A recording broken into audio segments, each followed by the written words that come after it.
Hello, everybody. This is Chapter 13 from A Long Walk to Water by Linda Sue Park. Chapter 13. Southern Sudan, 2009. Now I thought it was funny. You had to have water to find water. Water had to be flowing constantly into the borehole to keep the drill running smoothly. The crew drove to the pond and back several times a day. The pond water was piped into what looked like a gigantic plastic bag, a bag big enough to fill the entire bed of the truck. The bag sprang a leak. The leak had to be patched. The patch sprang a leak. The crew patched the patch. Then the bag sprang another leak. The drilling could not go on. The drilling crew was discouraged by the leaks. They wanted to stop working, but their boss kept them going. All the workers wore the same blue coveralls. Still, now I could tell who was the boss. He was one of the two men who had first come to the village. The other man seemed to be his main assistant. The boss would encourage the workers and laugh and joke with them. If that didn't work, he would talk to them earnestly and try to persuade them. And if that didn't work, he would get angry. He didn't get angry very often. He kept working and kept the others working too. They patched the bag again. The drilling went on. Ethiopia, Sudan, Kenya, 1991 to 92. Hundreds of people lined the riverbank. The soldiers were forcing some of them into the water, prodding them with their rifle butts, shooting into the air. Other people, afraid of the soldiers and their guns, were leaping into the water on their own. They were immediately swept downstream by the powerful current. As Salva crouched on the bank and watched, a young man near him plunged into the water. The current carried him swiftly downstream, but he was also making a little progress across the river. Then Salva saw the telltale flick of a crocodile's tail. It flopped into the water near the young man. Moments later, the man's head jerked oddly, once, twice. His mouth was open. Perhaps he was screaming, but Salva could not hear him over the din of the crowd and rain. A moment later, the man was pulled under. A cloud of red stained the water. The rain was still pouring down, and now bullets were pouring down as well. The soldiers started shooting into the river, aiming their guns at the people who were trying to get across. Why? Why are they shooting at us? Salva had no choice. He jumped into the water and began to swim. A boy next to him grabbed him around the neck and clung to him tightly. Salva was forced under the surface without time to take more than a quick, shallow breath. Salva struggled, kicking, clawing. He's holding on to me too hard. I can't. Air. No air left. Suddenly, the boy's grip loosened, and Salva launched himself upward. He threw his head back and took a huge gulp of air. For a few moments, he could do nothing but gasp and choke. When his vision cleared, he saw why the boy had let go. He was floating with his head down, blood streaming from a bullet hole in the back of his neck.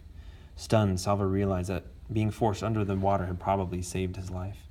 But there was no time to marvel over this. More crocodiles were launching themselves off the banks. The rain, the mad current, the bullets, the crocodiles, the welter of arms and legs, the screams, the blood. He had to get across somehow. Salva did not know how long he was in the water. It felt like hours. It felt like years. When at last the tips of his toes touched mud, he forced his limbs to make swimming motions one last time. He crawled onto the riverbank and collapsed. Then he lay there in the mud, choking and sobbing for breath. Later he would learn that at least 1,000 people had died trying to cross the river that day, drowned or shot or attacked by crocodiles. How was it that he was not one of the 1,000?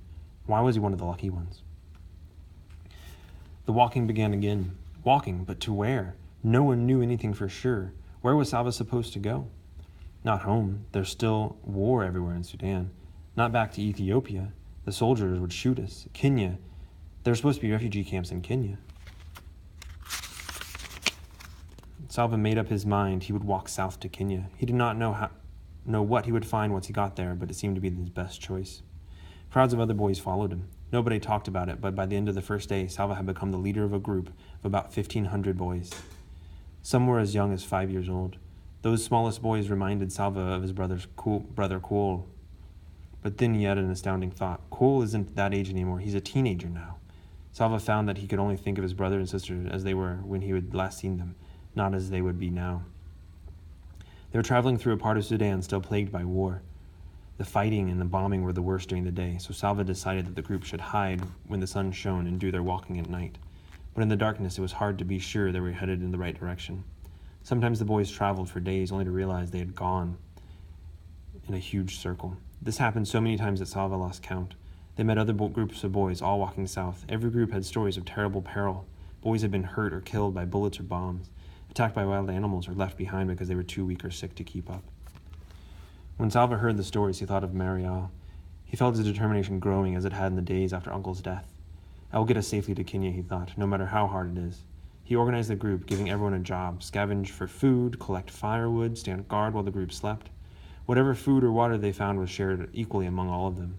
When the smaller boys grew too tired to walk, the older boys took turns carrying them on their backs. There were times when some of the boys did not want to do their share of the work. Salva would talk to them, encourage them, coax and persuade them. Once in a while he had to speak sternly or even shout, but he tried not to do this very often.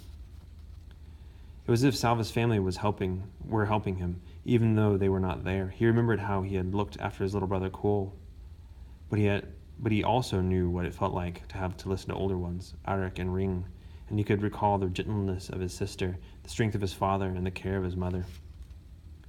Most of all, he remembered how Uncle had encouraged him in the desert.